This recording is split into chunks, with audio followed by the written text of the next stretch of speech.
ਵਾਹਿਗੁਰੂ ਵਾਹਿਗੁਰੂ ਜੀ।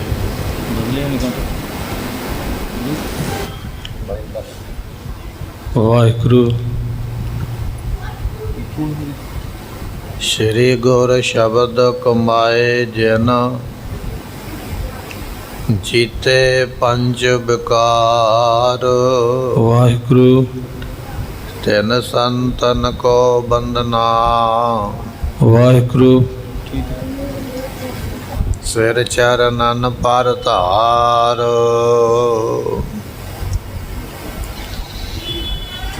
ਸ਼੍ਰੀ ਨਾਨਕ ਪਰਸ਼ੋਤਮੰ ਪਰਵ ਪਰਾਵਰ ਨਾਥੋ। ਜੁਗਲ ਚਰਨ ਮਮ ਬੰਦਨਾ। ਧਰ ਪਰ ਧਰ ਕਰ ਮਾਥੋ।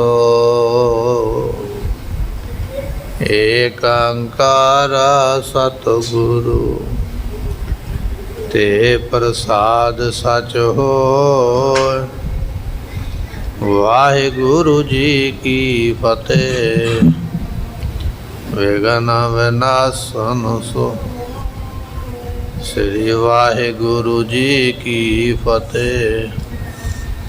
ਵਿਘਨ ਵਿਨਾਸ਼ਨ ਸੋਏ। ਰਿੰਦ ਮਸੰਦ ਬੰਦ ਹੋਏ ਗਏ, ਧਨ ਬਿਨ ਭੂਖ ਮਰਤ ਪੁਨ ਭਏ। ਸ਼੍ਰੀ ਗੁਜਰੀ ਢਿਗ ਕਬ ਕਬ ਜਾਵੇ, ਅਨਕ ਭਾਂਤ ਕੀ ਬਾਤ ਬਨਾਵੇ। ਵਾਹਿਗੁਰੂ ਜੀ ਕਾ ਖਾਲਸਾ, ਵਾਹਿਗੁਰੂ ਜੀ ਕੀ ਫਤਿਹ। ਗਰੀਬ ਨਵਾਜ ਸਤਿਗੁਰੂ ਗੁਰੂ ਗ੍ਰੰਥ ਸਾਹਿਬ ਜੀਆਂ ਦੀ ਪਾਵਨ ਪਵਿੱਤਰ ਹਜ਼ੂਰੀ ਅੰਦਰ ਸਭਾਇਮਾਨ ਹੋ ਰਹੀ ਗੁਰੂ ਕੀ ਸੰਗਤ। ਆਪ ਸੰਗਤ ਨੇ ਗੁਰੂ ਪਾਤਸ਼ਾਹ ਦੇ ਦਰਬਾਰ ਵਿੱਚ ਬੈਠ ਕੇ ਗੁਰਬਾਣੀ ਦੇ ਰਸ ਭਿੰਨੇ ਕੀਰਤਨ ਸ਼ਬਦ ਸਰਵਣ ਕੀਤੇ। ਧੰਨ ਗੁਰੂ ਗੋਬਿੰਦ ਸਿੰਘ ਮਹਾਰਾਜ ਜੀਆਂ ਦੇ ਕੋਲ ਕਿਸੇ ਸਿੱਖ ਨੇ ਆ ਕੇ ਦੱਸਿਆ, ਮਹਾਰਾਜ ਤੁਹਾਡਾ ਮਸੰਦ ਇੱਕ ਸਾਡੇ ਘਰ ਵਿੱਚ ਗਿਆ ਹੈ। ਅਸੀਂ ਸੁੱਕਾ ਮਿੱਸਾ ਭੋਜਨ ਬਣਾ ਕੇ ਜਿਸ ਵੇਲੇ ਛਕਾਉਣ ਵਾਸਤੇ ਅੱਗੇ ਰੱਖਿਆ, ਮਸੰਦ ਨੇ ਹੁਕਮ ਦਿੱਤਾ ਕਿ ਮੈਂ ਇਹ ਭੋਜਨ ਨਹੀਂ ਖਾਵਾਂਗਾ। ਮੇਰੇ ਵਾਸਤੇ ਕੜਾਹ ਪ੍ਰਸਾਦ ਤਿਆਰ ਕੀਤਾ ਜਾਵੇ। ਸਤਿਗੁਰੂ, ਮੈਂ ਆਪਣੀ ਘਰਵਾਲੀ ਦੇ ਗਹਿਣੇ ਉਹਨਾਂ ਨੂੰ ਕਿਸੇ ਬਾਣੀਏ ਦੇ ਕੋਲ ਗਹਿਣੇ ਰੱਖ ਕੇ ਤੇ ਕੁਝ ਮਾਇਆ ਲੈ ਕੇ ਫਿਰ ਉਸ ਮਸੰਦ ਨੂੰ ਪਕਵਾਨ ਛਕਾਇਆ।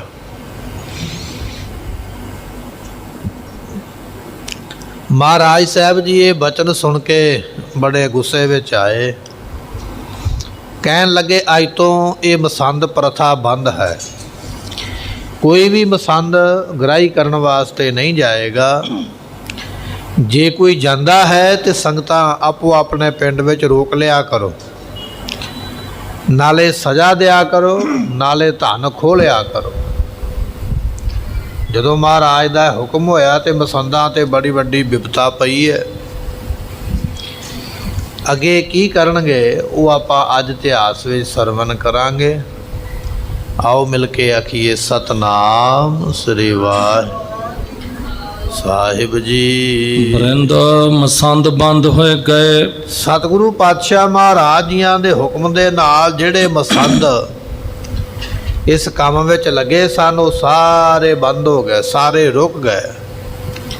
ਜੇ ਕੋਈ ਜਾਂਦਾ ਹੈ ਤੇ ਸੰਗਤਾਂ ਫੜ ਲੈਂਦੀਆਂ ਨੇ, ਆਪੋ ਆਪਣੇ ਪਿੰਡਾਂ ਵਿੱਚ ਰੋਕ ਲੈਂਦੇ। ਕਈ ਕਈ ਮਹੀਨੇ ਰੱਖਿਆ ਜਾਂਦਾ, ਇਹਨਾਂ ਦਾ ਧਨ ਵੀ ਖੋਹ ਲਿਆ ਜਾਂਦਾ ਹੈ।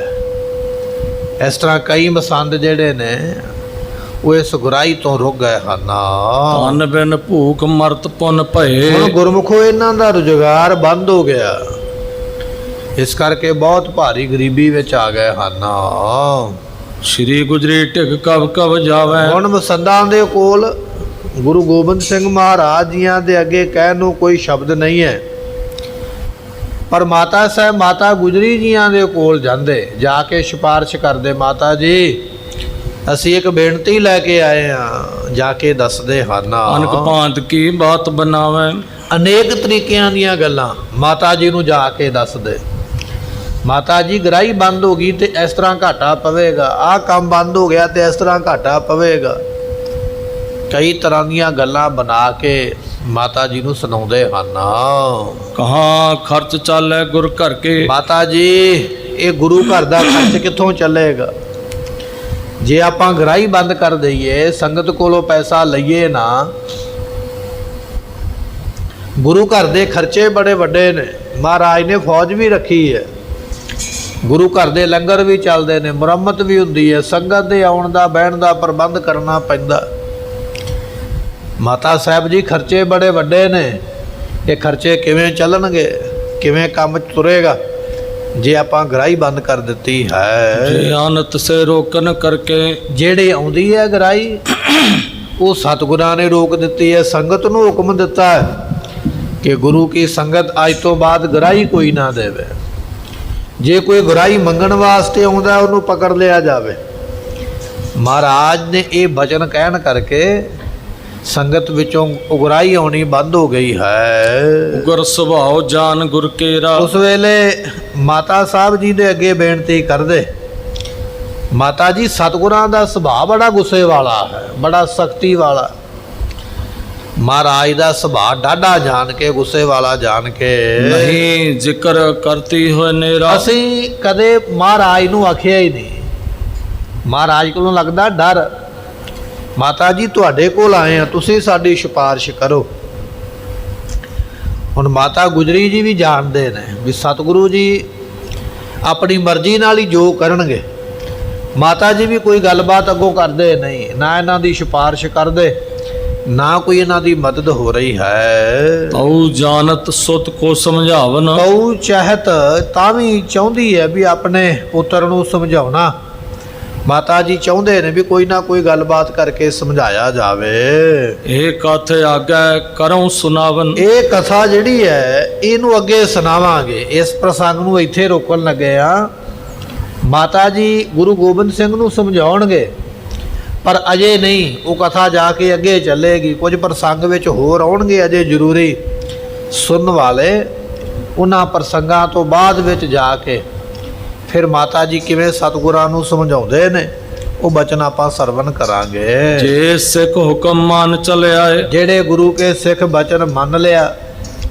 ਆਪਾਂ ਕੱਲ ਦੇ ਦੀਵਾਨ ਵਿੱਚ ਇਹ ਬਚਨ ਸਰਵਣ ਕੀਤਾ ਸੀ ਕਿ ਸਤਿਗੁਰਾਂ ਨੇ ਆਖਿਆ ਜਿਹੜਾ ਹੁਣ ਸਾਡੇ ਦਰਸ਼ਨ ਕਰਨ ਵਾਸਤੇ ਆਵੇ ਉਹ ਕੇਸ ਰੱਖ ਕੇ ਆਵੇ। ਜਿਹੜਾ ਆਵੇ ਹੁਣ 5 ਕਕਾਰ ਪਾ ਕੇ ਆਵੇ। ਜਿਹੜਾ ਹੁਣ ਸਾਡੇ ਕੋਲ ਆਵੇ ਉਹ ਸ਼ਸਤਰ ਸਜਾ ਕੇ ਆਵੇ। ਇਹ ਮਹਾਰਾਜ ਦਾ ਹੁਕਮ ਸਿੱਖ ਮੰਨ ਕੇ ਆਉਂਦੇ ਹਨ। ਧਰੇ ਕੇਸ ਕਛ ਬੇਸ ਬਣਾਏ। ਕਈਆਂ ਨੇ ਕੇਸ ਰੱਖ ਲੈ। ਮਹਾਰਾਜ ਨੇ ਆਖਿਆ ਕੇਸਾ ਧਾਰੀ ਬਣੀਏ। ਕਈਆਂ ਨੇ ਕਛਹਿਰੇ ਪਾ ਲੈ, ਕਈਆਂ ਨੇ 5 ਕਕਾਰ ਧਾਰਨ ਕਰ ਲੈ।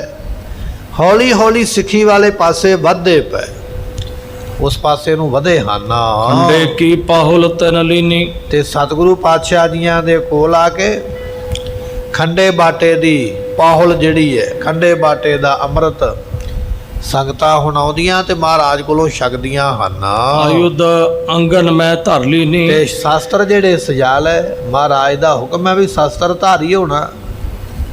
ਸਾਡੇ ਸਿੱਖ ਸ਼ਸਤਰਾਂ ਨੂੰ ਸਜਾਉਣ, ਸ਼ਸਤਰ ਪਹਿਨ ਲੈਣ। ਸ਼ਸਤਰ ਸਜਾ ਕੇ ਆਉਂਦੇ ਹਨ। ਪੈਰੀ ਪੈਣਾ ਕਹਿ ਤਜ ਮਤੇ। ਪਹਿਲਾਂ ਕਹਿੰਦੇ ਸਨ ਪੈਰੀ ਪੈਣਾ, ਉਹ ਮਤਾ ਹੁਣ ਛੱਡ ਦਿੱਤਾ। ਮਹਾਰਾਜ ਨੇ ਛਡਾ ਦਿੱਤਾ ਵੀ ਅੱਜ ਤੋਂ ਬਾਅਦ ਪੈਰੀ ਪੈਣਾ ਨਹੀਂ ਕਹਿਣਾ। ਮਹਾਰਾਜ ਕੀ ਕਹਿਣਾ ਹੈ ਸਤਿਗੁਰੂ ਦੱਸਦੇ ਹਨ। ਵਾਹਿਗੁਰੂ ਜੀ ਕੀ ਕਹਿ ਫਤਿਹ। ਅੱਜ ਤੋਂ ਬਾਅਦ ਕਹਿਣਾ ਵਾਹਿਗੁਰੂ ਜੀ ਕਾ ਖਾਲਸਾ, ਵਾਹਿਗੁਰੂ ਜੀ ਕੀ ਫਤਿਹ। ਸਤਿਗੁਰਾਂ ਨੇ ਨਵੀਂ ਪਰੰਪਰਾ ਚਲਾਈ ਹੈ। ਅੱਗੇ ਕਿਸੇ ਵੱਡੇ ਨੇ ਮਿਲਣਾ ਤੇ ਉਹਨੂੰ ਕਹਿਣਾ ਪੈਰੀ ਪੈਨੇ ਆ ਜੀ। ਮਹਾਰਾਜ ਕਹਿਣ ਲੱਗੇ ਪੈਰੀ ਪੈਣਾ ਸ਼ਬਦ ਨਹੀਂ, ਹੁਣ ਕਹਿਣਾ ਫਤਿਹ ਦਾ ਸ਼ਬਦ। ਭਾਵੇਂ ਕੋਈ ਵੱਡਾ ਹੈ, ਭਾਵੇਂ ਕੋਈ ਛੋਟਾ ਹੈ, ਕੋਈ ਦੂਰ ਵਾਲਾ, ਕੋਈ ਨੇੜੇ ਵਾਲਾ, ਸਾਰਿਆਂ ਨੂੰ ਫਤਿਹ ਸਾਂਝੀ ਕਰਨੀ ਹੈ। ਫਤਿਹ ਬੁਲਾਉਣ ਦੇ ਨਾਲ ਤੁਹਾਨੂੰ ਵੀ ਵਾਹਿਗੁਰੂ ਮੰਤਰ ਚੇਤੇ ਆਵੇਗਾ। ਜਿਹਨੂੰ ਫਤਿਹ ਬੁਲਾਉਂਦੇ ਪਏ ਉਹਨੂੰ ਵੀ ਵਾਹਿਗੁਰੂ ਮੰਤਰ ਚੇਤੇ ਆਵੇਗਾ।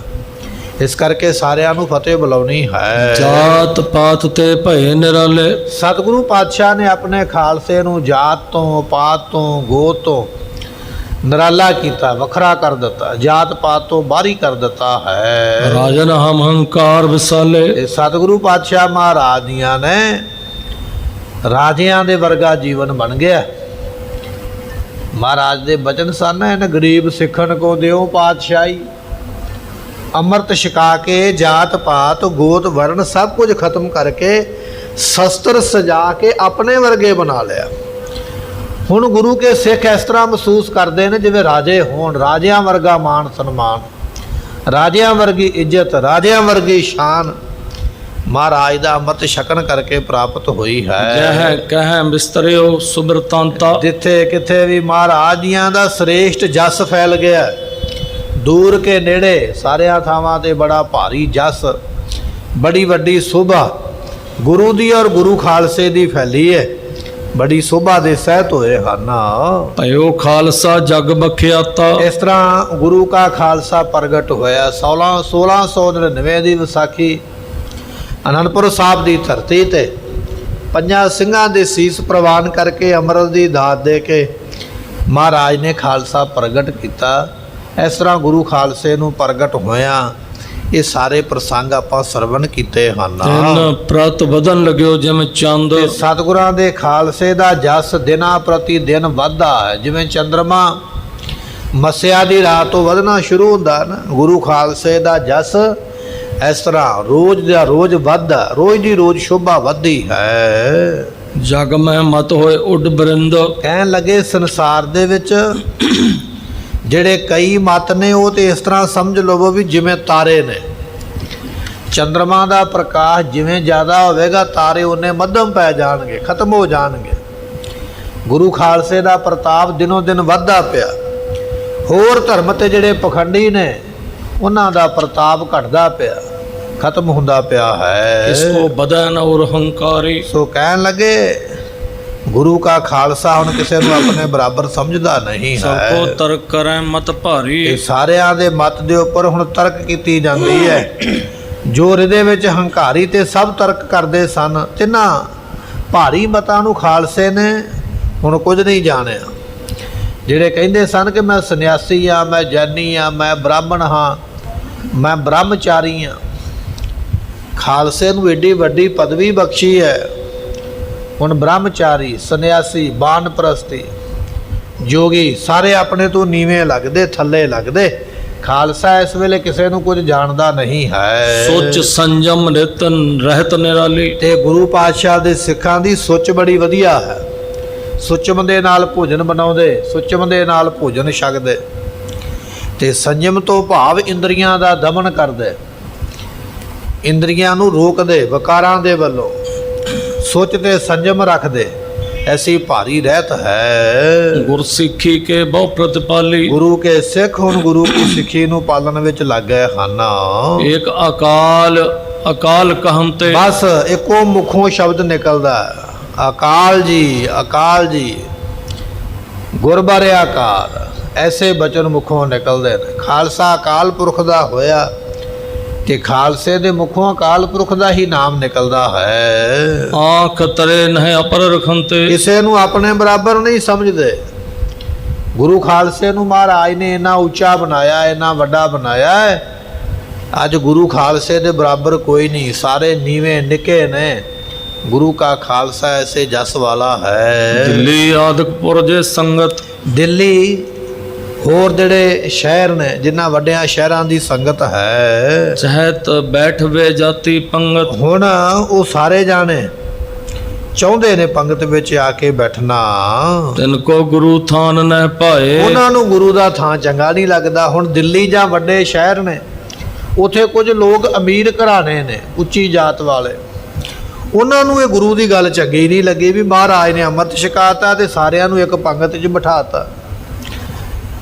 ਅਸੀਂ ਅਮੀਰ ਹਾਂ, ਅਸੀਂ ਧਨ ਵਾਲੇ ਹਾਂ, ਅਸੀਂ ਉੱਚੀ ਜਾਤੀ ਸਵਰਨ ਜਾਤੀ ਵਾਲੇ ਹਾਂ, ਅਸੀਂ ਪੰਗਤ ਕਿਵੇਂ ਵਿੱਚ ਕਿਵੇਂ ਬੈਠੀਏ? ਇਹ ਗੱਲ ਚੰਗੀ ਨਹੀਂ ਲੱਗਦੀ ਹੈ। ਗੁਰੂ ਅਮਰਦਾਸ ਪਾਤਸ਼ਾਹ ਨੇ ਬਚਨ ਕੀਤੇ, ਪਹਿਲੇ ਪੰਗਤ ਪਾਤਸ਼ਾਹ ਸੰਗਤ। ਇਹ ਬਚਨ ਕਰਨ ਦਾ ਕਾਰਨ ਇਹ ਸੀ, ਗੋਇੰਦਵਾਲ ਦੇ ਲੋਕ ਜਾਂ ਹੋਰਾਂ ਲਾਗੇ ਪਿੰਡਾਂ ਦੇ ਲੋਕ ਜਿਹੜੇ ਸਨ ਉਹ ਗੁਰੂ ਅਮਰਦਾਸ ਨੂੰ ਮੱਥਾ ਤੇ ਟੇਕਦੇ ਸਨ, ਪਰ ਪੰਗਤ ਵਿੱਚ ਬੈਠ ਕੇ ਪ੍ਰਸ਼ਾਦਾ ਨਹੀਂ ਸਨ ਛਕਦੇ।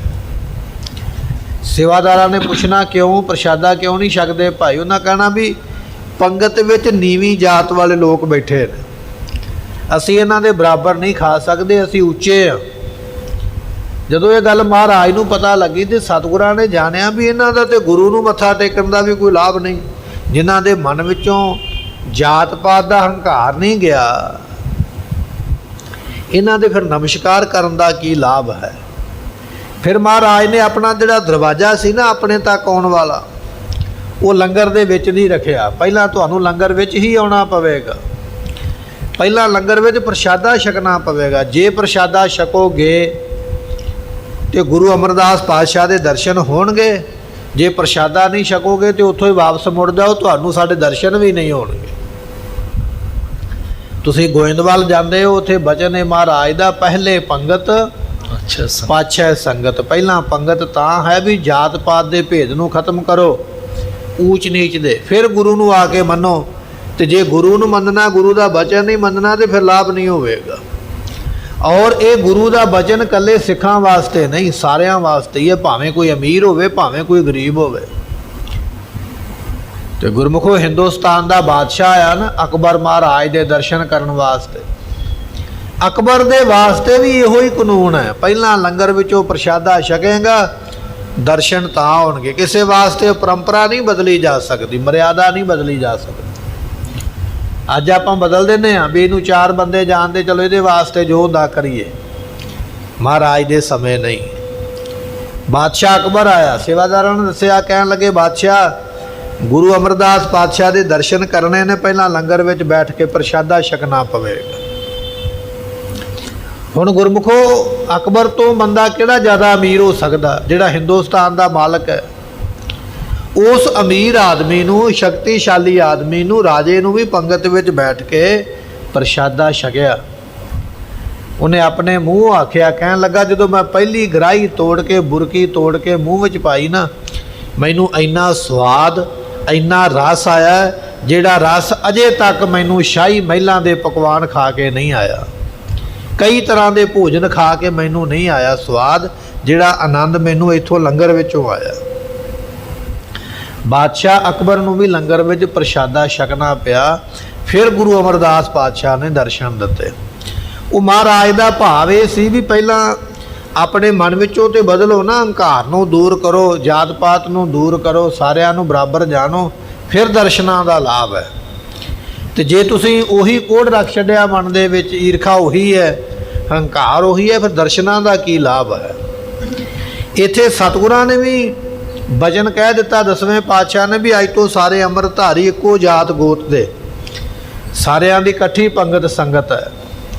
ਹੁਣ ਜਿਹੜੇ ਵੱਡੇ ਸ਼ਹਿਰਾਂ ਵਿੱਚ ਰਹਿੰਦੇ ਸਨ, ਦਿੱਲੀ ਵਰਗੇ ਸ਼ਹਿਰਾਂ ਵਿੱਚ ਜਾਂ ਹੋਰ ਲਾਹੌਰ ਵਰਗੇ ਸ਼ਹਿਰਾਂ ਵਿੱਚ, ਉਹਨਾਂ ਨੂੰ ਮਹਾਰਾਜ ਦਾ ਬਚਨ ਚੰਗਾ ਨਹੀਂ ਲੱਗਾ ਵੀ ਨੀਵੀਂ ਜਾਤ ਵਾਲੇ ਗਰੀਬ ਲੋਕ ਉਹ ਵੀ ਉੱਥੇ ਹੀ ਬੈਠਣਗੇ, ਅਸੀਂ ਅਮੀਰ ਲੋਕ ਅਸੀਂ ਵੀ ਉੱਥੇ ਬੈਠਾਂਗੇ। ਨਹੀਂ, ਚੈਤ ਬੈਠਵੇ ਜਾਤੀ ਪੰਗਤ, ਉਹਨਾਂ ਨੇ ਮਹਾਰਾਜ ਕੋਲ ਬੈਠਣਾ ਹੀ ਛੱਡ ਦਿੱਤਾ। ਆਪਣੇ ਜਾਤ ਵਾਲਿਆਂ ਦੀ ਪੰਗਤ ਵਿੱਚ ਬੈਠਦੇ, ਅਸੀਂ ਤੇ ਆਪਣੇ ਸ਼ਰੀਕੇ ਕਬੀਲੇ ਵਿੱਚ ਹੀ ਠੀਕ ਆ, ਅਸੀਂ ਗੁਰੂ ਕੋਲੋਂ ਕੀ ਲੈਣਾ ਹੈ? ਉਹ ਗੁਰੂ ਨੂੰ ਛੱਡ ਗਏ ਹਨ।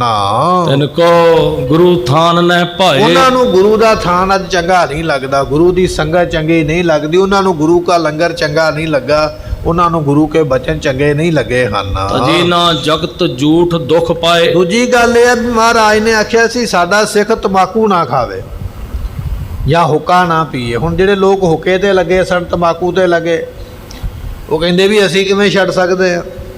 ਤੰਬਾਕੂ ਬਿਨਾਂ ਸਾਡੀਆਂ ਅੱਖਾਂ ਨਹੀਂ ਖੁੱਲ੍ਹਦੀਆਂ, ਹੁੱਕੇ ਬਿਨਾਂ ਸਾਨੂੰ ਸਾਹ ਨਹੀਂ ਆਉਂਦਾ। ਜਿਹੜੇ ਪੱਕੇ ਨਸ਼ੇ ਤੇ ਲੱਗੇ ਸਨ, ਤੰਬਾਕੂ ਛੱਡ ਨਹੀਂ ਸਕਦੇ, ਹੁੱਕਾ ਛੱਡ ਨਹੀਂ ਸਕਦੇ, ਜਾਂ ਹੋਰ ਕੋਈ ਨਸ਼ਾ ਕਰਦੇ ਸਨ, ਗੁਰੂ ਦੀ ਗੱਲ ਉਹਨਾਂ ਨੂੰ ਵੀ ਚੰਗੀ ਨਹੀਂ ਲੱਗੀ ਹੈ, ਉਹਨਾਂ ਨੇ ਵੀ ਗੁਰੂ ਨੂੰ ਛੱਡ ਦਿੱਤਾ। ਕਹਿਣ ਲੱਗੇ ਮਹਾਰਾਜ ਚਲੋ ਠੀਕ ਹੈ, ਤੁਹਾਡਾ ਰਾਹ ਵੱਖਰਾ ਸਾਡਾ ਵੱਖਰਾ, ਅਸੀਂ ਤੰਬਾਕੂ ਨਹੀਂ ਜੇ ਛੱਡ ਸਕਦੇ, ਹੁੱਕਾ ਨਹੀਂ ਛੱਡ ਸਕਦੇ। ਹਾਂ, ਪੂਰਬਲੇ ਜਨ ਭਾਗ ਮੰਦੇਰੇ। ਭਾਈ ਸੰਤੋਖ ਸਿੰਘ ਜੀ ਕਹਿੰਦੇ ਭਾਈ ਇਹਨਾਂ ਦੇ ਪਿਛਲੇ ਜਨਮਾਂ ਦੇ ਮਾੜੇ ਭਾਗ ਹੋਣਗੇ, ਜਿਨ੍ਹਾਂ ਨੇ ਗੁਰੂ ਦਾ ਬਚਨ ਨਹੀਂ ਮੰਨਿਆ ਉਹ ਮਾੜੇ ਭਾਗਾਂ ਵਾਲਾ, ਕੋਈ ਪਿਛਲੇ ਜਨਮਾਂ ਦਾ ਮਾੜਾ ਕਰਮ ਅੱਗੇ ਆ ਗਿਆ, ਜਿਨ੍ਹਾਂ ਨੂੰ ਗੁਰੂ ਦਾ ਬਚਨ ਚੰਗਾ ਨਹੀਂ ਲੱਗਾ ਹੈ, ਨਹਿ ਪਹੁੰਚੇ ਸਤਿਗੁਰ ਕੇ ਨੇਰੇ। ਉਹ ਸਤਿਗੁਰਾਂ ਦੇ ਕੋਲ ਨਹੀਂ ਆਏ, ਨਾ ਗੁਰੂ ਕਾ ਉਹਨਾਂ ਨੇ ਅੰਮ੍ਰਿਤ ਛਕਿਆ ਹੈ, ਨਹਿ ਖੰਡੇ ਕੀ ਪਾਹੁਲ ਲੀਨ। ਨਾ ਹੀ ਸਤਿਗੁਰਾਂ ਦੇ ਕੋਲੋਂ ਖੰਡੇ ਬਾਟੇ ਦਾ ਅੰਮ੍ਰਿਤ ਛਕਿਆ। ਮਹਾਰਾਜ ਨੇ ਆਖਿਆ ਨਾ, ਜਿਹੜਾ ਅੱਜ ਤੋਂ ਬਾਅਦ ਆਵੇ ਉਹ ਕੇਸ ਰੱਖ ਕੇ ਆਵੇ, ਕਕਾਰ ਪਾ ਕੇ ਆਵੇ ਤੇ ਸਾਡੇ ਕੋਲੋਂ ਅੰਮ੍ਰਿਤ ਛਕੇ। ਜਿਨ੍ਹਾਂ ਨੂੰ ਬਚਨ ਚੰਗਾ ਨਹੀਂ ਲੱਗਾ ਉਹਨਾਂ ਨੇ ਆਖਿਆ ਵੀ ਨਹੀਂ ਮਹਾਰਾਜ, ਇਹ ਗੱਲ ਸਾਨੂੰ ਚੰਗੀ ਨਹੀਂ ਲੱਗਦੀ ਹੈ। ਉਹ ਨਰਕ ਭਲੋ ਮਨ ਚੀਨ। ਪਰ ਗੁਰਮੁਖੋ, ਜਿਹੜਾ ਗੰਦਗੀ ਦਾ ਕੀੜਾ ਹੁੰਦਾ ਨਾ, ਜਿੰਨਾ ਮਰਜ਼ੀ ਤੁਸੀਂ ਗੰਦਗੀ ਚੋਂ ਬਾਹਰ ਕੱਢੀ ਜਾਓ, ਗਟਰ ਦਾ ਕੀੜਾ, ਗੰਦਗੀ ਦਾ, ਗੰਦ ਖਾਣ ਵਾਲਾ ਕੀੜੇ ਨੂੰ ਗੰਦਗੀ ਵਿੱਚੋਂ ਬਾਹਰ ਕੱਢੋ, ਉਹਨੂੰ ਪਾਣੀ ਨਾਲ ਧੋ ਦਿਓ, ਉਹਨੂੰ ਛੱਡੋਗੇ ਉਹ ਭੱਜ ਕੇ ਫਿਰ ਗਟਰ ਵੱਲ ਹੀ ਜਾਏਗਾ, ਗੰਦਗੀ ਵੱਲ ਹੀ ਜਾਏਗਾ, ਕਿਉਂਕਿ ਉਹਦਾ ਕੰਮ ਗੰਦਗੀ ਖਾਣਾ, ਉਹਨੂੰ ਗੰਦਗੀ ਚੰਗੀ ਲੱਗਦੀ ਹੈ। ਜਿਹੜੇ ਲੋਕ ਜਾਤ ਪਾਤ ਦੇ ਹੰਕਾਰ ਵਿੱਚ ਫਸੇ, ਉਹਨਾਂ ਨੂੰ ਗੁਰੂ ਦਾ ਬਚਨ ਚੰਗਾ ਨਹੀਂ ਲੱਗਾ, ਗੁਰੂ ਦੀ ਗੱਲ ਚੰਗੀ ਨਹੀਂ ਲੱਗੀ, ਉਹਨਾਂ ਨੂੰ ਤੇ ਗੰਦਗੀ ਦੇ ਕੀੜੇ ਵਾਂਗ ਗੰਦ ਹੀ ਚੰਗਾ ਲੱਗਦਾ। ਨਰਕੀ ਲੋਕਾਂ ਨੂੰ, ਨਰਕਾਂ ਵਿੱਚ ਪੈਣ ਵਾਲਿਆਂ ਨੂੰ ਗੁਰੂ ਦੀ ਸੰਗਤ, ਬੈਕੁੰਠ ਧਾਮ ਚੰਗਾ ਨਹੀਂ ਲੱਗਾ, ਉਹਨਾਂ ਨੂੰ ਨਰਕ ਚੰਗਾ ਲੱਗਦਾ ਹੈ। ਜਗਤ ਕਾਨ ਮਹਿ ਡਰ ਕਰ ਰਹੇ। ਕਿਉਂਕਿ ਗੁਰਮੁਖੋ, ਕੁਝ ਲੋਕਾਂ ਨੂੰ ਜਗਤ ਦੀ ਕਾਨ ਹੁੰਦੀ ਹੈ, ਕਾਨ ਕਨੌੜ ਜਿਹਨੂੰ ਆਪਾਂ ਕਹਿੰਦੇ। ਕਾਨ ਕਨੌੜ ਕੀ ਹੈ? ਮੈਂ ਆਹ ਕੰਮ ਕਰਾਂਗਾ ਤੇ ਲੋਕ ਕੀ ਕਹਿਣਗੇ, ਜੇ ਮੈਂ ਲੰਗਰ ਵਿੱਚ ਬੈਠ ਕੇ ਪ੍ਰਸ਼ਾਦਾ ਛਕ ਲਿਆ ਮੇਰੇ ਕੁੜਮ ਕੀ ਕਹਿਣਗੇ, ਮੇਰੇ ਰਿਸ਼ਤੇਦਾਰ ਨਾਨਕੇ ਕੀ ਕਹਿਣਗੇ, ਸਹੁਰੇ ਕੀ ਕਹਿਣਗੇ, ਗੁਆਂਢੀ ਕੀ ਕਹਿਣਗੇ, ਮੇਰੀ ਜਾਤ ਬਰਾਦਰੀ ਵਾਲੇ ਕੀ ਕਹਿਣਗੇ। ਜੇ ਮੈਂ ਸਾਰਿਆਂ ਦੇ ਵਿੱਚ ਬੈਠ ਕੇ ਸੇਵਾ ਕਰ ਲਈ, ਸਾਰਿਆਂ ਵਿੱਚ ਸੰਗਤ ਵਿੱਚ ਬੈਠਾ ਤੇ ਲੋਕ ਕੀ ਕਹਿਣਗੇ। ਕਈਆਂ ਨੂੰ ਐਸੀ ਜਾਤ ਪਾਤ ਦੀ ਕਾਨ ਕਢੌੜ ਹੈ, ਦੂਜੇ ਲੋਕ ਕੀ ਕਹਿਣਗੇ, ਸ਼ਰਮ ਦੇ ਮਾਰੇ ਉਹ ਗੁਰੂ ਦੇ ਕੋਲ ਨਹੀਂ ਆਏ ਹਨ। ਰਾਜ ਭੋਗ ਕੋ ਨਾਹਿ ਨ ਲਹੇ। ਸਤਿਗੁਰਾਂ ਨੇ ਤੇ ਇਹ ਰਾਜ ਭੋਗ ਬਖਸ਼ਿਸ਼ ਕੀਤਾ। ਰਾਜ ਵਿੱਚ ਰਹਿੰਦਿਆਂ ਹੋਇਆਂ ਭੋਗ ਪਦਾਰਥਾਂ ਨੂੰ ਮੰਨਣਾ ਔਰ ਉੱਚਾ ਸੁੱਚਾ ਪਹਿਰਾ ਬਖਸ਼ਿਆ ਤੇ ਮਹਾਰਾਜ ਨੇ ਰਾਜ ਪਦਵੀ ਹੈ, ਪਰ ਕਈ ਲੋਕਾਂ ਨੂੰ ਚੰਗੀ ਨਹੀਂ ਲੱਗੀ ਹੈ। ਜਿਨ ਕੇ ਪੂਰਬਲੇ ਬੜ ਭਾਗਾ। ਜਿਨ੍ਹਾਂ ਦੇ ਲੋਕਾਂ ਦੇ ਪਿਛਲੇ ਜਨਮਾਂ ਦੇ, ਇਹ ਤੇ ਗੁਰਮੁਖੋ ਉਹਨਾਂ ਲੋਕਾਂ ਦੀ ਗੱਲ ਕੀਤੀ ਹੈ ਜਿਨ੍ਹਾਂ ਦੇ ਭਾਗ ਮਾੜੇ ਨੇ। ਹੁਣ ਆਪਾਂ ਉਹਨਾਂ ਦੀ ਗੱਲ ਕਰਾਂਗੇ ਜਿਨ੍ਹਾਂ ਦੇ ਚੰਗੇ ਭਾਗ ਹਨ। ਤਿੰਨ ਗੁਰ ਬਾਕਨ ਮਹਿ ਅਨੁਰਾਗਾ। ਗੁਰਮੁਖੋ, ਉਹਨਾਂ ਸਿੱਖਾਂ ਨੂੰ ਮਹਾਰਾਜ ਦੇ ਬਚਨਾਂ ਦੇ ਉੱਪਰ ਬੜਾ ਭਰੋਸਾ ਹੈ। ਜਿਨ ਪ੍ਰਤ ਹੋਏ ਸੈਂਕੜੇ ਖਰੇ। ਸੈਂਕੜੇ ਸਿੱਖ ਰੋਜ਼ ਖੜੇ ਹੁੰਦੇ, 100 ਬੰਦਾ ਉੱਠ ਪੈਂਦਾ, ਮਹਾਰਾਜ ਅਸੀਂ 100 ਦਾ 100 ਅੰਮ੍ਰਿਤ ਛਕਣ ਵਾਸਤੇ ਤਿਆਰ ਹਾਂ। ਕਦੇ 200 ਬੰਦਾ ਖੜਾ ਹੋ ਜਾਂਦਾ, ਮਹਾਰਾਜ ਅਸੀਂ ਅੰਮ੍ਰਿਤ ਛਕਣ ਵਾਸਤੇ ਤਿਆਰ ਹਾਂ। ਹਰ ਰੋਜ਼ ਕਦੇ 100, ਕਦੇ 200, ਕਦੇ 400, ਰੋਜ਼ ਦੀ ਰੋਜ਼ ਸੰਗਤ ਅੰਮ੍ਰਿਤ ਛਕਦੀ ਹੈ। ਪਾਹੁਲ ਲੇਤ ਕੇਸ਼ ਸਿਰ ਧਰੇ। ਸਿਰ ਤੇ ਕੇਸ ਰੱਖਣੇ ਮੰਨਦੇ, ਅੱਜ ਤੋਂ ਬਾਅਦ ਮਹਾਰਾਜ ਕੇਸ ਨਹੀਂ ਕਟਾਵਾਂਗੇ, ਤੇ ਇਹ ਬਚਨ ਕਰਕੇ ਫਿਰ ਖੰਡੇ ਬਾਟੇ ਦਾ ਅੰਮ੍ਰਿਤ ਛਕਦੇ ਹਨ। ਅੰਗੀਕਾਰ ਰਹਿਤ ਕੋ ਕਰੈ। ਤੇ ਫਿਰ ਜਿਹੜੀ ਮਹਾਰਾਜ ਨੇ ਰਹਿਤ ਮਰਿਆਦਾ ਦੱਸੀ ਹੈ ਨਾ ਗੁਰਮੁਖੋ, ਰਹਿਤ ਮਰਿਆਦਾ ਆਪਾਂ ਪਿਛਲੇ ਦਿਨਾਂ ਵਿੱਚ ਬੜੇ ਵਿਸਥਾਰ ਨਾਲ ਸਰਵਣ ਕੀਤੀ ਹੈ। ਵਾਰ-ਵਾਰ ਹੁਣ ਆਪਾਂ ਨੂੰ ਬਚਨ ਕਰਨ ਦੀ ਲੋੜ ਨਹੀਂ ਹੈ, ਅੰਮ੍ਰਿਤ ਛਕਦੇ ਮਹਾਰਾਜ ਦੀ ਪੂਰੀ ਰਹਿਤ ਰੱਖਦੇ ਹਨ। ਗੁਰ ਵਿਸ਼ਵਾਸ ਅਪਰ ਪਰ ਹਰੈ। ਇਹਨਾਂ ਦਾ ਹੁਣ ਵਿਸ਼ਵਾਸ ਗੁਰੂ ਤੇ ਹੈ। ਜਿਹੜੇ ਅੰਮ੍ਰਿਤ ਛਕ ਲੈਂਦੇ ਨਾ, ਕੇਵਲ ਤੇ ਕੇਵਲ ਇੱਕੋ ਭਰੋਸਾ ਗੁਰੂ ਦਾ, ਬਾਕੀਆਂ ਕਿਸੇ ਤੇ ਭਰੋਸਾ ਹੀ ਨਹੀਂ ਰੱਖਿਆ। ਗੁੱਗੇ ਤੇ ਮੜੀ ਤੇ ਸਰੇਵੜੇ ਤੇ ਕਿਸੇ ਭੂਤ ਪ੍ਰੇਤ ਤੇ ਹੁਣ ਕੋਈ ਭਰੋਸਾ ਨਹੀਂ ਹੈ, ਕੇਵਲ ਭਰੋਸਾ ਗੁਰੂ ਦੇ ਉੱਪਰ ਹੈ। ਇਹ ਚਿਤ ਸਿੱਖ ਰਹਿ ਇੱਕ ਦੋ ਮਾਸ। ਕੁਝ ਸਿੱਖ ਐਸੇ ਨੇ ਜਿਹੜੇ ਆ ਕੇ 1 ਮਹੀਨੇ ਦੀ ਸੇਵਾ ਲਿਖਾਉਂਦੇ, ਮਹਾਰਾਜ 1 ਮਹੀਨਾ ਮੈਂ ਤੁਹਾਡੇ ਕੋਲ ਇੱਥੇ ਰਵਾਂਗਾ। ਕੁਝ ਸਿੱਖ ਉਹ ਨੇ ਜਿਹੜੇ ਕਹਿੰਦੇ ਮਹਾਰਾਜ 2 ਮਹੀਨੇ ਇੱਥੇ ਰਵਾਂਗੇ। ਕੋਈ ਮਹੀਨੇ ਦੀ ਸੇਵਾ ਲਿਖਾਉਂਦਾ ਹੈ, ਕੋਈ 2 ਮਹੀਨੇ ਦੀ ਸੇਵਾ ਲਿਖਾਉਂਦਾ ਹੈ। ਵੈ ਉਦਾਸ ਪੁਨ ਜਾਤ ਆਵਾਸ। ਤੇ ਫਿਰ ਕੁਝ ਸਮਾਂ ਰਹਿ ਕੇ ਨਾਲੇ ਮਰਿਆਦਾ ਸਿੱਖ ਲੈਂਦੇ, ਨਾਲੇ ਬਹਿਣੀ ਉੱਠਣੀ ਦਾ ਪਤਾ ਲੱਗ ਜਾਂਦਾ ਸੰਗਤ ਵਿੱਚ, ਨਾਲੇ ਅੰਮ੍ਰਿਤ ਛਕ ਲੈਂਦੇ। ਗੁਰੂ ਕੇ ਸਿੱਖ ਬਣ ਕੇ ਜਦੋਂ ਪਤਾ ਲੱਗਦਾ ਵੀ ਹੁਣ ਅਸੀਂ ਪੂਰੇ ਮਰਿਆਦਾ ਨਿਭਾ ਲਵਾਂਗੇ, ਫਿਰ ਮਹਾਰਾਜ ਦੇ ਕੋਲੋਂ ਆਗਿਆ ਲੈ ਕੇ ਚਲੇ ਜਾਂਦੇ ਹਨ। ਰਹਿ ਘਰ ਮਹਿ ਗੁਰਨਿਕਟ ਪਧਾਰੈ। ਫਿਰ ਆਪਣੇ ਘਰ ਵਿੱਚ ਰਹਿੰਦੇ, ਕਦੇ 6 ਮਹੀਨੇ ਬਾਅਦ, ਕਦੇ ਸਾਲ ਬਾਅਦ ਗੁਰੂ ਦੇ ਕੋਲ ਆਉਂਦੇ ਰਹਿੰਦੇ, ਮੱਥਾ ਟੇਕਣ ਵਾਸਤੇ, ਗੁਰੂ ਦੇ ਦਰਸ਼ਨ ਕਰਨ ਵਾਸਤੇ। ਜਦੋਂ ਜਦੋਂ ਸਮਾਂ ਮਿਲਦਾ ਉਦੋਂ ਪਹੁੰਚਦੇ ਹਨ। ਮਿਲ ਸਿੰਘਨ ਸੋ ਸਮਾ ਗੁਜ਼ਾਰੇ। ਤੇ ਫਿਰ ਗੁਰੂ ਕੇ ਸੰਗਤ ਵਿੱਚ ਗੁਰੂ ਕੇ ਸਿੰਘ ਮਿਲਦੇ। ਹੁਣ ਇੱਕ ਸਿੰਘ ਥੋੜ੍ਹੀ ਬਾਣੀ ਪੜ੍ਹਦਾ, ਦੂਜਾ ਜ਼ਿਆਦਾ ਪੜ੍ਹਦਾ, ਤੀਜਾ ਉਸ ਤੋਂ ਵੀ ਜ਼ਿਆਦਾ ਪੜ੍ਹਦਾ। ਉਹਨਾਂ ਵਿੱਚ ਮਿਲ ਕੇ ਫਿਰ ਆਪਣੇ ਜੀਵਨ ਨੂੰ ਹੋਰ ਉੱਚਾ ਬਣਾਉਂਦੇ, ਹੋਰ ਭੈ ਭਾਵਨੀ ਪੈਦਾ ਹੁੰਦੀ, ਹੋਰ ਸੰਗਤ ਵਿੱਚ ਸ਼ਰਧਾ ਪੈਦਾ ਹੁੰਦੀ, ਹੋਰ ਨਿਤਨੇਮ ਵੱਧਦਾ। ਇਸ ਤਰ੍ਹਾਂ ਸੰਗਤ ਵਿੱਚ ਆਉਂਦੇ ਹਨ। ਸ੍ਰੀ ਗੁਰ ਕਰੀ ਵਿਚਾਰਨ ਹਿਰਦੇ। ਸਤਿਗੁਰੂ ਪਾਤਸ਼ਾਹ ਮਹਾਰਾਜ ਜੀਆਂ ਨੇ ਫਿਰ ਵੇਖਿਆ ਕਿ ਹੁਣ ਬਚਨ ਇੱਕ ਚੰਗਾ ਵਿਚਾਰਨ ਵਾਲਾ ਹੈ। ਸੁਤ ਬਨਤਾ ਬਾਂਧਵ ਤਜ ਕਦੇ। ਮਹਾਰਾਜ ਸਾਹਿਬ ਜੀਆਂ ਨੇ ਉਸ ਵੇਲੇ ਜਾਣਿਆ ਕਿ ਇਹ ਕਦੇ ਨਾ ਕਦੇ ਸਿੱਖਾਂ ਨੂੰ ਪੁੱਤਰ ਇਸਤਰੀ ਸੰਬੰਧੀ ਛੱਡਣੇ ਪੈਣਗੇ। ਕੋਈ ਸਮਾਂ ਇਹੋ ਜਿਹਾ ਆਵੇਗਾ ਜਦੋਂ ਪਰਿਵਾਰ ਦਾ ਮੋਹ ਛੱਡਣਾ ਪਵੇਗਾ। ਐਸਾ ਸਮਾਂ ਵੀ ਆ ਸਕਦਾ ਹੈ। ਬਿਨੈ ਨਿਰਾਲੇ ਸਿਮਰਨ ਕਰੈ। ਬਣੇ ਇਹ ਫਿਰ ਨਿਰਾਲੇ ਬਣਨਗੇ, ਵੱਖਰੇ ਹੋ ਜਾਣਗੇ ਤੇ ਸਿਮਰਨ ਵਿੱਚ ਇਹਨਾਂ ਨੇ ਲੱਗ ਜਾਣਾ ਹੈ। ਇਤ ਤੇ ਹਿਰਦੈ ਉਦਾਸੀ ਧਰੈ। ਅਤੇ ਕੁਝ ਐਸੇ ਹੋਣਗੇ ਜਿਹੜੇ ਸੰਬੰਧੀਆਂ ਵੱਲੋਂ ਉਦਾਸ ਹੋ ਕੇ ਸਿਮਰਨ ਕਰਿਆ ਕਰਨਗੇ। ਹੋਏ ਆਵਤ ਹੈ ਮੋਹ ਮਿਸਾਲਾ। ਤੇ ਜਦੋਂ ਇਹ ਸਿਮਰਨ ਕਰਨਗੇ ਹੋ ਸਕਦਾ ਉਸ ਵੇਲੇ ਬਹੁਤਾ ਮੋਹ ਆ ਜਾਵੇ। ਤੁਸੀਂ ਬਾਣੀ ਪੜ੍ਹੋਗੇ ਨਾ, ਉਦੋਂ ਕਈ ਤਰ੍ਹਾਂ ਦੇ ਵਿਚਾਰ ਆ ਜਾਂਦੇ। ਹੋ ਸਕਦਾ ਨਿਰਾਲੇ ਹੋ ਕੇ ਸਿਮਰਨ ਸ਼ੁਰੂ ਕਰ ਦੇਣ, ਫਿਰ ਕਿਤੇ ਮੋਹ ਜਾਗ ਪਵੇ। ਮਿਲੈ ਜਾਏ ਨ ਰਹਿ ਚਿਰਕਾਲਾ। ਹੋ ਸਕਦਾ ਇਹ ਜਾ ਕੇ ਫਿਰ ਮਿਲ ਜਾਣ, ਆਪਣੇ ਸੰਬੰਧੀਆਂ ਨਾਲ ਰਹਿ ਨਾ ਸਕਣ, ਮੋਹ ਵਿੱਚ ਫਸ ਗਏ, ਉਹਨਾਂ ਵਿੱਚ ਹੀ ਰਹਿਣਾ ਕਰਨਾ। ਸੋਫੀ ਸ਼ੁਮ ਪੰਥ ਨਹਿ ਰਾਖਨ। ਸਤਿਗੁਰੂ ਪਾਤਸ਼ਾਹ ਮਹਾਰਾਜ ਸਾਹਿਬ ਜੀਆਂ ਨੇ ਉਸ ਵੇਲੇ ਇਸ ਪੰਥ ਨੂੰ ਸ਼ੂਮ ਨਹੀਂ ਰਹਿਣ ਦੇਣਾ।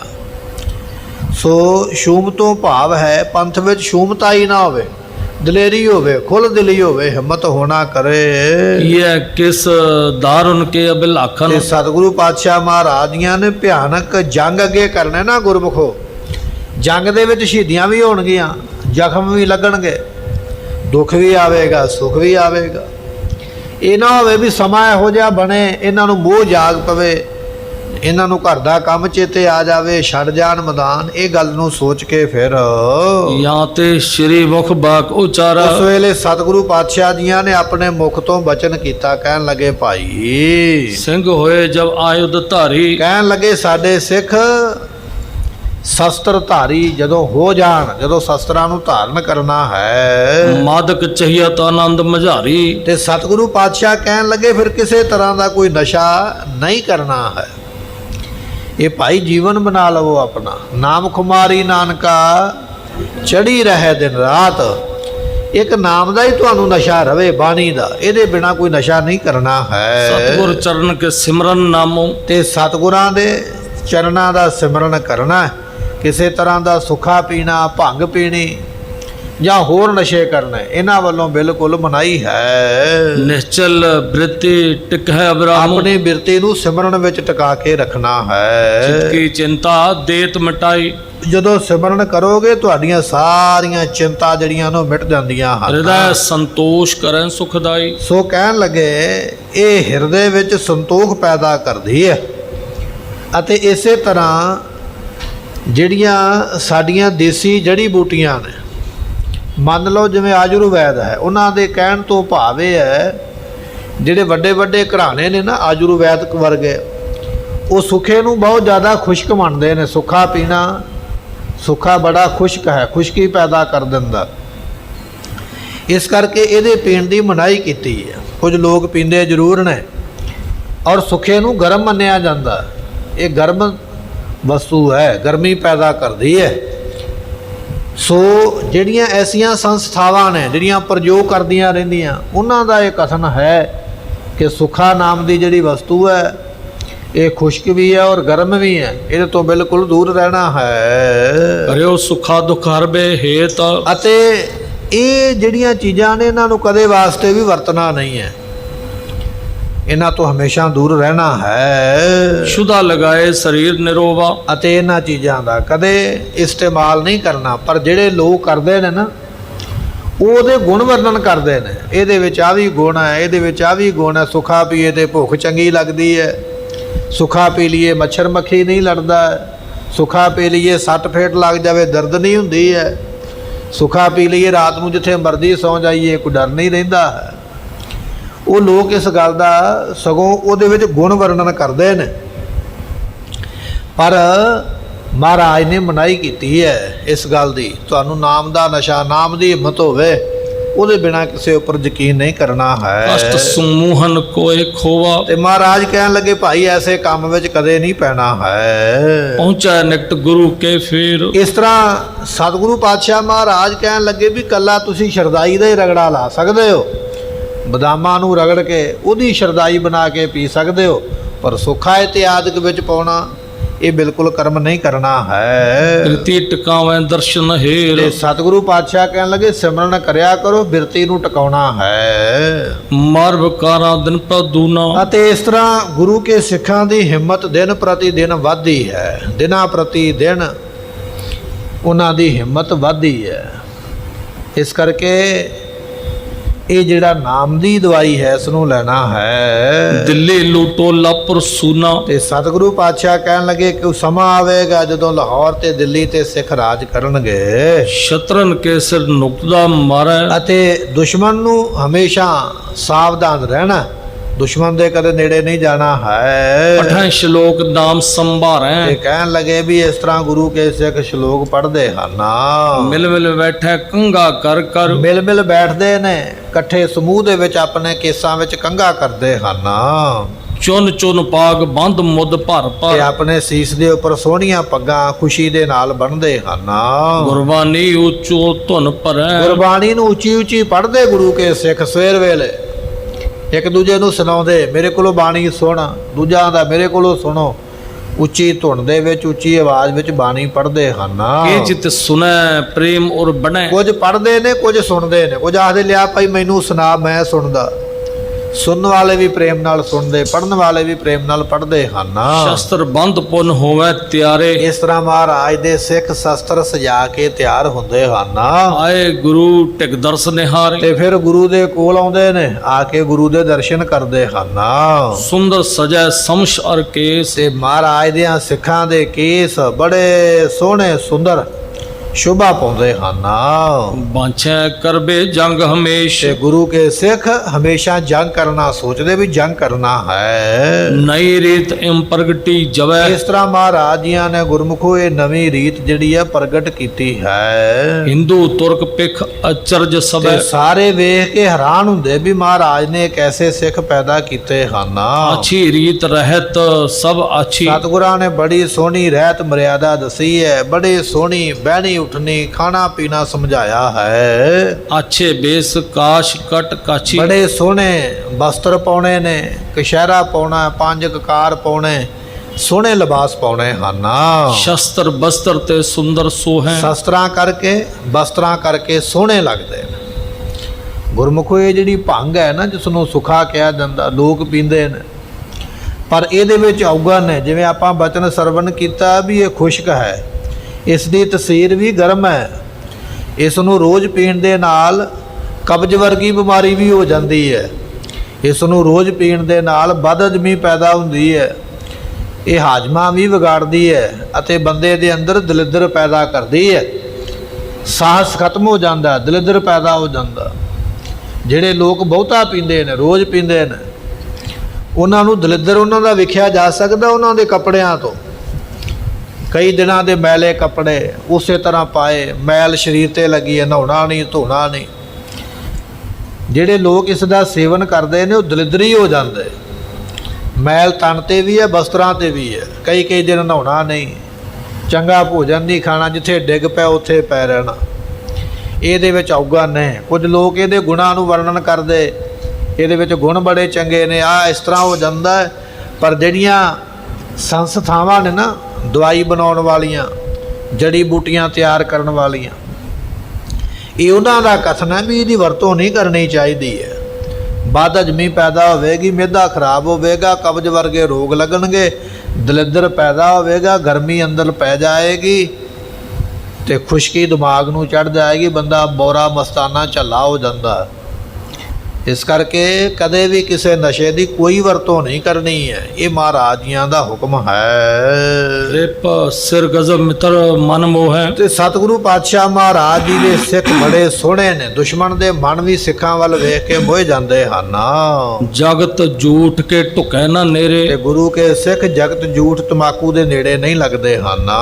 ਪਿਖਤ ਅਨਾਦਰ ਕਰੈ ਕਨੇਰੇ। ਜੇ ਕੋਈ ਵੇਖਦਾ ਨਾ, ਕਿਸੇ ਨੂੰ ਵੇਖ ਲੈਂਦੇ ਵੀ ਇਹ ਬੰਦਾ ਤਮਾਕੂ ਖਾਂਦਾ, ਮਹਾਰਾਜ ਦੇ ਸਿੱਖ ਉਹਦੇ ਨੇੜੇ ਨਹੀਂ ਜਾਂਦੇ। ਕਹਿੰਦੇ ਭਾਈ ਤੂੰ ਦੂਰ ਰਹਿ ਸਾਡੇ ਕੋਲ, ਤੂੰ ਹੈ ਤਮਾਕੂ ਖਾਣ ਵਾਲਾ। ਸਾਡੇ ਗੁਰੂ ਦਾ ਹੁਕਮ ਹੈ ਵੀ ਤਮਾਕੂ ਨਹੀਂ ਖਾਣਾ, ਤੂੰ ਜੇ ਖਾਣਾ ਹੈ ਤੇ ਦੂਰ ਰਹਿ, ਉਹਦੇ ਨੇੜੇ ਨਹੀਂ ਜਾਂਦੇ ਹਨ। ਐਸੋ ਪੰਥ ਖਾਲਸਾ ਹੋਵਾ। ਇਸ ਤਰ੍ਹਾਂ ਦਾ ਖਾਲਸਾ ਪੰਥ ਮਹਾਰਾਜ ਨੇ ਪ੍ਰਗਟ ਕੀਤਾ ਹੈ। ਬਿਸਮਤ ਜਹ ਕਹਿ ਅਦਭੁਤ ਜੋਵਾ। ਜਿੱਥੇ ਕਿਥੇ ਸੰਗਤਾਂ ਵੇਖਦੀਆਂ ਸਾਰੀਆਂ ਹੈਰਾਨ ਹੁੰਦੀਆਂ ਕਿ ਮਹਾਰਾਜ ਦਾ ਖਾਲਸਾ ਕੈਸਾ ਹੈ, ਕੈਸੇ ਇਹਨਾਂ ਦੇ ਗੁਣ ਨੇ, ਕੈਸਾ ਇਹਨਾਂ ਦਾ ਉੱਚਾ ਜੀਵਨ ਹੈ। ਜੀਵਨ ਵੱਲ ਵੇਖ ਕੇ ਪ੍ਰਭਾਵਿਤ ਹੋ ਜਾਂਦੇ, ਹੈਰਾਨ ਹੋ ਜਾਂਦੇ। ਕਈ ਸਾਖੀਆਂ ਮਹਾਰਾਜ ਦੇ ਜੀਵਨ ਦੇ ਵਿੱਚ ਆਉਂਦੀਆਂ। ਭੀਮ ਚੰਦ ਰਾਜੇ ਨੇ ਇੱਕ ਆਪਣਾ ਸੂਈਆ ਭੇਜਿਆ ਹੋਇਆ ਗੁਪਤਚਰ CID ਲੈਣ ਵਾਸਤੇ, ਪਰ ਮਹਾਰਾਜ ਜੀ ਦੇ ਸਿੱਖਾਂ ਦਾ ਜੀਵਨ ਵੇਖ ਕੇ ਉਹਨੇ ਭੀਮ ਚੰਦ ਨੂੰ ਕਹਿ ਦਿੱਤਾ, ਭੀਮ ਚੰਦ ਅੱਜ ਤੋਂ ਬਾਅਦ ਮੈਂ ਤੇਰੀ ਨੌਕਰੀ ਛੱਡੀ। ਮੈਂ ਗੁਰੂ ਦੇ ਸਿੱਖਾਂ ਦਾ ਜੀਵਨ ਵੇਖਿਆ। ਉਹ ਅੰਮ੍ਰਿਤ ਵੇਲਾ ਸਾਂਭਦੇ, ਉਹ ਬਾਣੀ ਪੜ੍ਹਦੇ, ਉਹ ਅਕਾਲ ਦੇ ਪੁਜਾਰੀ ਨੇ, ਉਹਨਾਂ ਦੇ ਅੰਦਰ ਕੋਈ ਲੋਭ ਲਾਲਚ ਨਹੀਂ ਹੈ, ਸਰਬੱਤ ਦਾ ਭਲਾ ਮੰਗਦੇ। ਮੈਂ ਤੇ ਉਹਨਾਂ ਨਾਲ ਰਲਣ ਲੱਗਿਆ। ਇਸ ਤਰ੍ਹਾਂ ਕਹਿ ਕੇ ਉਸ CID ਵਾਲੇ ਨੇ ਭੀਮ ਚੰਦ ਦੀ ਨੌਕਰੀ ਛੱਡ ਦਿੱਤੀ, ਗੁਰੂ ਕਾ ਸਿੱਖ ਬਣ ਗਿਆ। ਜਦੋਂ ਇਸ ਗੱਲ ਦਾ ਪਤਾ ਲੱਗਾ ਨਾ ਭੀਮ ਚੰਦ ਰਾਜੇ ਨੂੰ, ਆਪਣਿਆਂ ਜਲਾਦਾਂ ਨੂੰ ਕਹਿਣ ਲੱਗਾ ਮੇਰੇ ਦੁਸ਼ਮਣ ਦੀ ਸਿਫਤ ਕਰਦਾ ਮੇਰੇ ਕੋਲ ਆ ਕੇ, ਇਹਨੂੰ ਬੰਨ੍ਹ ਕੇ ਇਹਦੇ ਹੱਥਾਂ ਪੈਰਾਂ ਨੂੰ, ਇਹਦੀਆਂ ਅੱਖਾਂ ਵਿੱਚ ਸਲਾਈਆਂ ਫੇਰੋ, ਅੰਨ੍ਹਿਆਂ ਕਰ ਦਿਓ, ਪਹਾੜੀ ਤੋਂ ਥੱਲੇ ਧੱਕਾ ਦੇ ਕੇ ਸੁੱਟ ਕੇ ਇਹਨੂੰ ਮਾਰ ਦਿਓ। ਇਸੇ ਤਰ੍ਹਾਂ ਹੀ ਕੀਤਾ ਗਿਆ। ਧੰਨ ਗੁਰੂ ਗੋਬਿੰਦ ਸਿੰਘ ਮਹਾਰਾਜ ਜੀਆਂ ਨੇ ਉਸ ਦੀ ਰੱਖਿਆ ਕੀਤੀ, ਉਹਨੂੰ ਬਚਾ ਲਿਆ ਕਿਰਪਾ ਕਰਕੇ। ਗੁਰੂ ਕਿਆਂ ਸਿੱਖਾਂ ਦਾ ਐਸਾ ਜੀਵਨ ਜਿਹਨੂੰ ਵੇਖ ਕੇ ਦੁਸ਼ਮਣ ਵੀ ਪ੍ਰਭਾਵਿਤ ਹੁੰਦਾ ਵੀ ਮੈਂ ਵੀ ਇਹਨਾਂ ਵਰਗਾ ਹੀ ਬਣ ਜਾਵਾਂ। ਐਸਾ ਉੱਚਾ ਗੁਰੂ ਖਾਲਸੇ ਦਾ ਜੀਵਨ ਹੈ। ਆਨੰਦ। ਸਤਿਗੁਰੂ ਪਾਤਸ਼ਾਹ ਮਹਾਰਾਜ ਜੀ ਆਪਣੇ ਖਾਲਸੇ ਨੂੰ ਵੇਖ ਕੇ ਬੜੇ ਖੁਸ਼ ਹੁੰਦੇ। ਜਦੋਂ ਪੁੱਤਰ ਕਾਮਯਾਬੀ ਵੱਲ ਵਧੇ ਨਾ, ਬਚਨਾਂ ਦੇ ਉੱਪਰ ਚੱਲੇ ਤੇ ਪੁੱਤਰ ਦੀ ਹੋਵੇ ਚੜ੍ਹਦੀ ਕਲਾ, ਤੇ ਪਿਤਾ ਨੂੰ ਖੁਸ਼ੀ ਹੁੰਦੀ ਹੈ। ਧੰਨ ਗੁਰੂ ਗੋਬਿੰਦ ਸਿੰਘ ਮਹਾਰਾਜ ਜੀ ਪਿਤਾ ਜਦੋਂ ਆਪਣੇ ਖਾਲਸੇ ਪੁੱਤਰ ਨੂੰ ਵੇਖਦੇ ਨੇ, ਉਹਨਾਂ ਦਾ ਨਿਤਨੇਮ, ਉਹਨਾਂ ਦਾ ਸਿਮਰਨ, ਉਹਨਾਂ ਦਾ ਚੰਗਾ ਜੀਵਨ, ਮਹਾਰਾਜ ਬੜੇ ਖੁਸ਼ ਹੁੰਦੇ ਵੇਖ ਕੇ। ਜਿਹੋ ਜਿਹਾ ਅਸੀਂ ਖਾਲਸਾ ਪੈਦਾ ਕਰਨਾ ਚਾਹੁੰਦੇ ਸਾਂ ਉਸੇ ਤਰ੍ਹਾਂ ਦਾ ਹੀ ਹੋਇਆ। ਜਿਵੇਂ ਦਾ ਅਸੀਂ ਜੀਵਨ ਸੋਚਦੇ ਸੀ ਉਵੇਂ ਦਾ ਹੀ ਜੀਵਨ ਇਹਨਾਂ ਦਾ ਬਣਦਾ ਜਾ ਰਿਹਾ ਹੈ। ਸਤਿਗੁਰੂ ਪਾਤਸ਼ਾਹ ਜੀ ਆਪਣੇ ਸਿੱਖਾਂ ਨੂੰ ਵੇਖ ਕੇ ਬੜੇ ਖੁਸ਼ ਹੁੰਦੇ ਹਨ। ਬਰਿੰਦ ਸਿੰਘ ਹੋਵੇ ਵਧਿਓ ਬਿਲੰਦੋ। ਤੇ ਸਤਿਗੁਰਾਂ ਦੇ ਸਿੱਖ ਦਿਨਾਂ ਪ੍ਰਤੀ ਦਿਨ ਵੱਧਦੇ। ਅੱਜ 100 ਸਿੱਖ ਆਇਆ, ਕੱਲ੍ਹ ਨੂੰ 200 ਆਇਆ, 400 ਆਇਆ। ਰੋਜ਼ ਸੰਗਤ ਵਿੱਚ ਸਿੱਖ ਆਉਂਦੇ, ਰੋਜ਼ ਦੀ ਰੋਜ਼ ਮਹਾਰਾਜ ਦੇ ਕੋਲ ਆ ਕੇ ਅੰਮ੍ਰਿਤ ਛਕਦੇ। ਮਹਾਰਾਜ ਦੀ ਫੌਜ ਵੱਧਦੀ ਪਈ ਹੈ ਔਰ ਸਿੱਖੀ ਦਾ ਬੂਟਾ ਬੜਾ ਭਾਰੀ ਪ੍ਰਫੁੱਲਤ ਹੁੰਦਾ ਪਿਆ। ਸਤਿਗੁਰੂ ਪਾਤਸ਼ਾਹ ਮਹਾਰਾਜ ਜੀ ਸਿੱਖਾਂ ਦਾ ਉੱਚਾ ਸੁੱਚਾ ਜੀਵਨ ਵੇਖ ਕੇ ਬੜੇ ਖੁਸ਼ ਹੁੰਦੇ। ਐਸੀ ਸਿੱਖੀ ਦੀ ਫੁਲਵਾੜੀ ਨੂੰ, ਐਸੇ ਖਾਲਸੇ ਪੰਥ ਦੇ ਜੀਵਨ। ਸੋ ਗੁਰਮੁਖੋ, ਮਹਾਰਾਜ ਜੀ ਅੱਗੇ ਇੱਕ ਉਦਾਹਰਣ ਦੇਣਗੇ ਸ਼ੇਰ ਤੇ ਗਧੇ ਦੀ। ਸ਼ੇਰ ਗਧੇ ਦੀ ਉਦਾਹਰਣ ਦੇ ਕੇ ਮਹਾਰਾਜ ਸਮਝਾਉਣਗੇ ਆਪਣੇ ਖਾਲਸੇ ਦਾ ਜੀਵਨ ਔਰ ਨਵੀਂ ਇੱਕ ਸੇਧ ਦੇਣਗੇ। ਉਹ ਬਚਨ ਆਪਾਂ ਕੱਲ੍ਹ ਦੇ ਦੀਵਾਨ ਵਿੱਚ ਫਿਰ ਅੱਗੇ ਸ਼ੁਰੂ ਕਰਾਂਗੇ। ਮਹਾਰਾਜ ਕਿਰਪਾ ਕਰਨ। ਸਮੇਂ ਦੀ ਸਮਾਪਤੀ, ਭੁੱਲਾਂ ਦੀ ਮੁਆਫੀ, ਲੇਖਾ ਕਤਹਿ ਨ ਛੂਟੀਐ। ਬਖਸ਼ਨਹਾਰ ਬਖਸ਼ ਲੈ। ਵਾਹਿਗੁਰੂ ਜੀ ਕਾ ਖਾਲਸਾ, ਵਾਹਿਗੁਰੂ।